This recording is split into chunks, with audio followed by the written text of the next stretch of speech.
Well, how about it, y'all? This is Daniel Nicholson with Nicholson Farms, and welcome back to another video. If you're new here and you haven't already, please hit that subscribe button. It'd mean a lot to us. The channel's starting to grow a little bit, and we appreciate all the views, and we appreciate everybody that comes back for some more videos.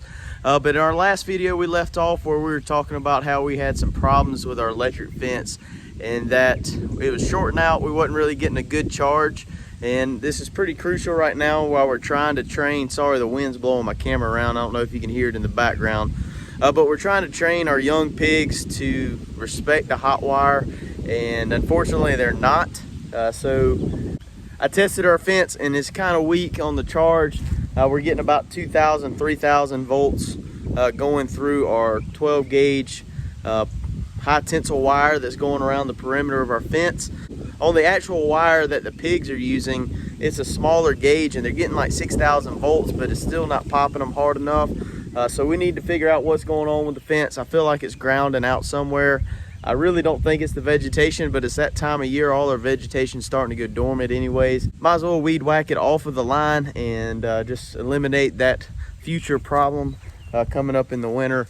And hopefully we're gonna find something that's shorting it out, and we're gonna test it right now, see what we're getting, and see what we end up with. But I've got my Husqvarna weed eater. I've got plenty of string. We're gonna eat through it, probably getting so close to this fence, and hopefully we can find our problem, get that wire hot, and see if we can shock some pigs. It's starting to aggravate me. They're pretty much going wherever they want to go right now. I'm trying to get them into a system where we're rotating them once a week. But it's hard to do that if they don't respect the wire. So on our farm, every fence that we have is field fencing with a barbed wire strand on top. And because I cheaped out and did the field fencing instead of goat wire, I had to come up with a solution on how to keep the goats' heads out of the fence. And that is 12 gauge high tensile wire. Every fence on both sides, or our perimeter fence just on the inside, but this is our middle fence that goes down the center of our pasture. We have a hot wire that's about 16 inches off the ground. So what this does for us, it doesn't allow the goats to get too close to the fence and they don't have the opportunity to get their heads stuck. Since I've been doing this, I really haven't had any problem in the past 2 to 3 years with goats getting their heads stuck. They learn it pretty quickly, and it's not an issue unless the fence is off for a long period of time. With having this, it works really well for keeping the goats' heads out of the fence, but unfortunately, you know, this is a lot of metal that this wire can potentially touch. All our T-posts, or most of our T-posts, we skip about every other one with our insulators, are holding the wire. If an insulator breaks, it touches the fence, it grounds out. If something happens, like on this fence behind us, we have some short insulators. I still haven't replaced those. I've been trying to replace them with longer insulators as we go. Sometimes the wire will just get shifted just enough to touch the fence, so that's the issue. And then on our perimeter fence over behind us, I have a wire that's about 6 inches off the ground to our neighbor's pasture, and I did that to prevent predators from trying to dig in or anything like that. We don't have a livestock guardian dog, so we put that wire up just to try to prevent that. So we have a lot of hot wire running. It's a lot to keep up with. Really, I might ask for it for Christmas. Want one of those fence charger testers that you can just put on the wire and test which direction your problem's coming from. But we're bound to run into several problems today. It's been a while since I've checked on the fence. I know it's been a little weak for a little while. So hopefully today we can figure it out. Let's test out our fence and see what we're getting right now, so we can compare it to see if we did any good at the end of the video. So I just have a cheap pasture management systems fence charger tester, fence tester. It goes up to 7,000 volts. That's what we're really shooting for. We're about to hook it up and see what we're getting. It comes with a prong. I'm sure most of you know this, that you stick in the ground to get a ground, and then you just set this in on your wire. And right now we're reading at about nothing. There it goes. 1,000 volts, 2,000 volts. It's not a whole lot. We need a whole lot more than that for the goats, and especially for the pigs. So this is the main charger that we use on the farm. It's American Farm Works Tractor Supply brand, I guess. 15-mile fence charger. We've had this charger as long as I can remember, probably 20 years or so, and it's worked ever since. It puts out 0.7 joules output. Stored joules is 0.9. The more I learn about chargers, that's not a whole lot. Eventually we're gonna have to upgrade. We do have a good bit of wire on this fence charger already.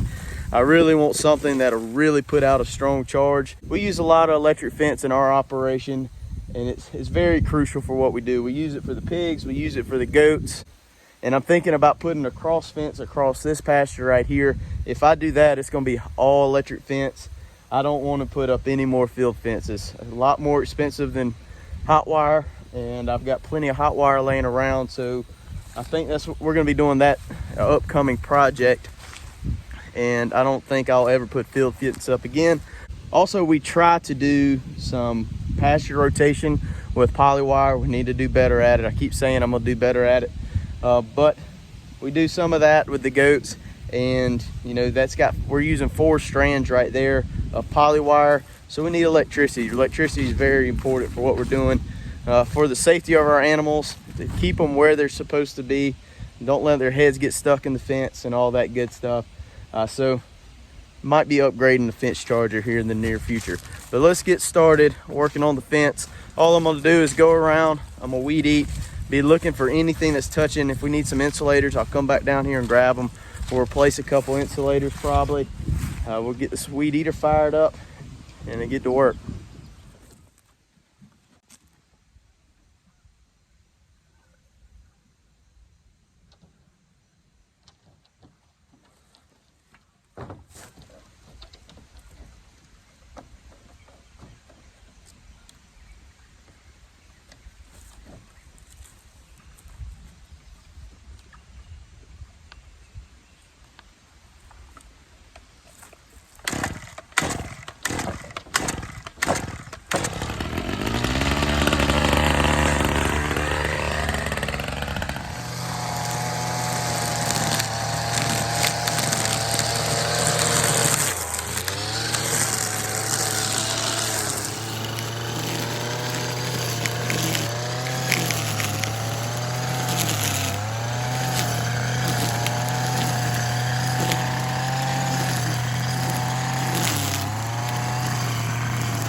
Have found our problem. Wire slipped out the insulator, sitting on the post. Let's see if we can get it back in without getting shot. I left my camera stand up in front of the pasture.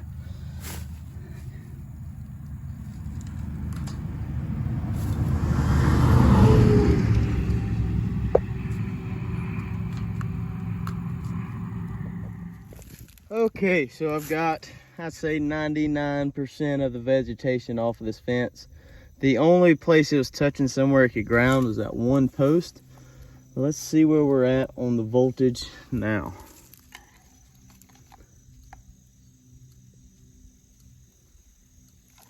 Can't see it because of the sun. We're still only at 2,000 volts. Doesn't make any sense to me. It's not acting like it's not hitting every time either.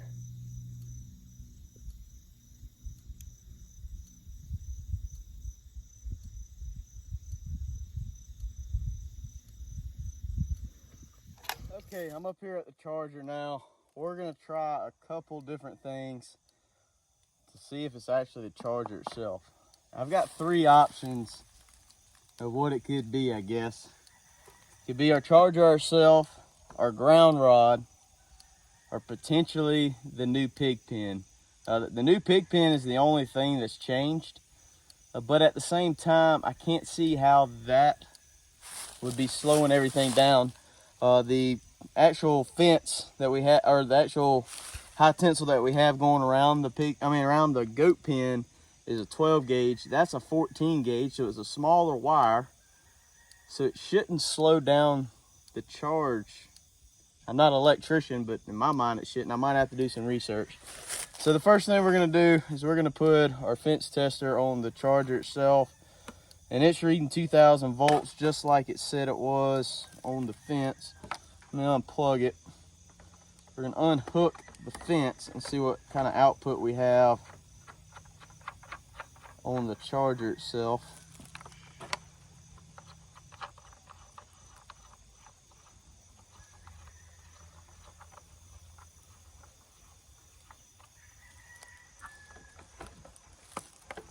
I can get it off. Go ahead and plug it back up.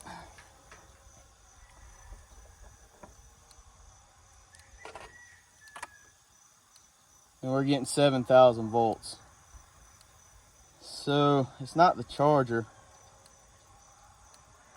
Could still be the ground, I guess, because it doesn't really have a load on it. Let's unplug it and try one more thing. I've got a smaller charger here. That was my granddad's. I took it off of his fence that he tore down a while back. We're just gonna hook these wires up and see what it does.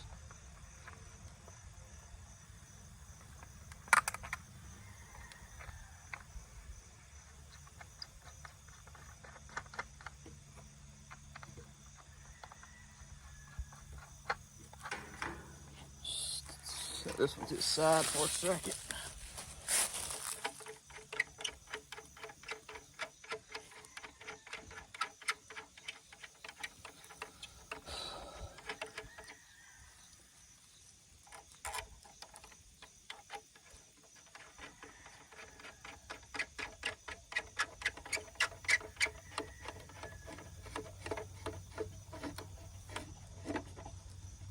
Got our ground hooked up.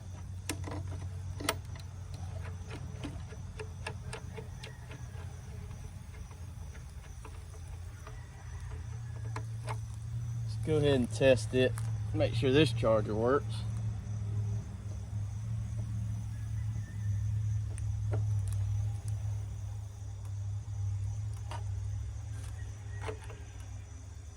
Getting 7,000 volts out of it as well.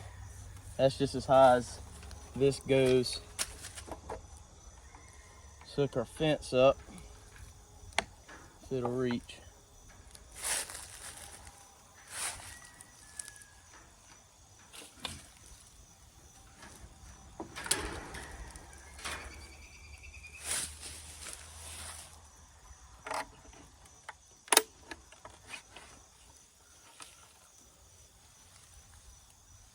Find where I put the cap. Well, I can't find the cap. It has to be right here. I just can't see it right now. Let's go ahead and plug this fence up. It should have a good enough connection to test what we need to test.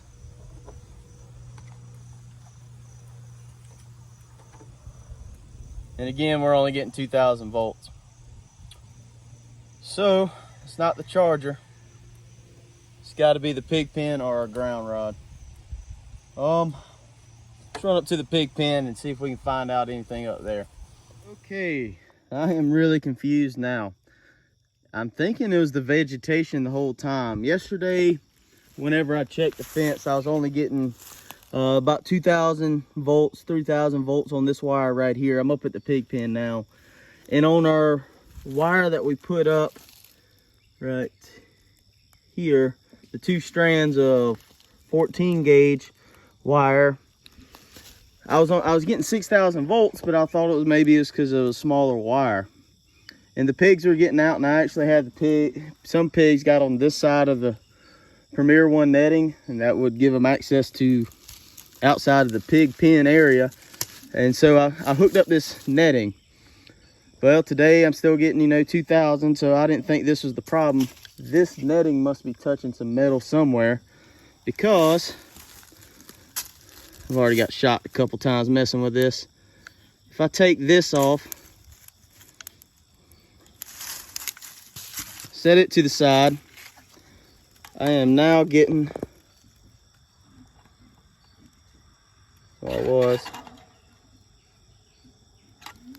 What happened? I am now getting 6,000 volts there and 6,000 volts on our perimeter fence. So it seems to be everything is working now. So I guess this goes to show you when it comes to electric fence, just move some stuff around until it works. I don't know. I guess that netting shorting out on some grass or something. When I put it up, it wasn't touching any metal. I'll walk it here in a second, make sure, but I'm not really too concerned about it being hot. Now that I know that our fence is working, sorry, the sun's in the way. Now that I know our fence is working, the problem I have now is I still have several little pigs that have decided, here's 2 of them right here, that they know how to get through this 2-wire fence. So it's going to take some time to train them that they can't do that. And probably I'm just going to let it go for right now in this pasture. I mean, this little pen, they're actually going to be moving in probably 3 or 4 days into the next section. So at that point, I'll make sure I have my Career 1 fence on both sides and just kind of, I guess, leave it there for another week or so to reinforce it. They have something behind it that they can't go through, and maybe they'll start respecting this fence. I might put the Premier 1 about 2 foot off and see if that makes a difference. But I guess it's just something to figure out. I'm confused, to be honest. You got a goat in here. Let me get these goats out of here before they find the feed. From my knowledge, they don't know where the feed is yet. Sorry, I got distracted by the goats. I had 2 coming into the pig pen. They jumped the wire right here. Don't want them to figure out that feed's there. I need to put something right here. But I don't know, it's kind of a weird video, I guess. Couldn't figure out what was going on. I was really confused. I thought I was about to have to buy a new charger or either redo my pig pen up completely. I thought the wire might be the problem. It still could be, I don't know. But all I know is we got 6,000 volts on our perimeter fence. That's about as high as I've ever seen it, to be honest. So it's working now. Hopefully it'll stay working. Maybe getting that vegetation off and also getting that fence off of that post did the trick. But I'm gonna go ahead and wrap the video up. If you haven't already, please hit the subscribe button, hit the like button, hit the notification bell, leave us a comment, and we'll see y'all on the next one.